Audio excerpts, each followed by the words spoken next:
Are ISRO ఎందుకని ఎక్కువ satellites eastern side లేకపోతే శ్రీహరికోట సతీష్ ధావన్ స్పేస్ సెంటర్ నుంచి లాంచ్ చేస్తుంది అంటే మనకి ఈ earth rotates from west to east అంటాము. అంటే ఈస్టర్న్ సైడ్ కి మన ఎర్త్ రొటేట్ అవుతుంది. ఆ రొటేషన్ లో కూడా ఈక్వేటర్ దగ్గర ఎర్త్ స్పీడ్ అనేది మనకి చాలా ఫాస్ట్ గా ఉంటది అనమాట. అంటే earth moves faster near the equator అంటాము, వెస్ట్ టువర్డ్స్ ఈస్టర్న్ డైరెక్షన్. అలా మనం ఈస్టర్న్ డైరెక్షన్ లో ఈస్టర్న్ ప్లేస్ నుంచి రాకెట్స్ కానీ స్పేస్ క్రాఫ్ట్స్ కానీ లాంచ్ చేస్తే వాటికి సరిపడా ఫ్యూయల్ ఏదైతే ఉంటుందో దాన్ని మనం తగ్గించవచ్చు అనమాట.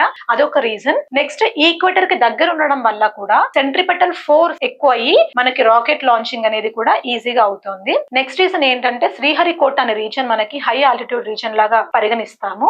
And at the same time అందులో సాయిల్ టెక్స్చర్ అయినా కూడా రాక్స్ అయినా కూడా చాలా స్ట్రాంగ్ ఉంటాయి. అంటే ఎలాంటి వైబ్రేషన్స్ వచ్చినా ఆ వైబ్రేషన్స్ ఇంటెన్సిటీని ప్రాపర్ గా బేర్ చేసే కెపాసిటీ మనకి శ్రీహరికోట ఉన్న soil as well as rocks ఉందన్నమాట. అది మరొక రీజన్.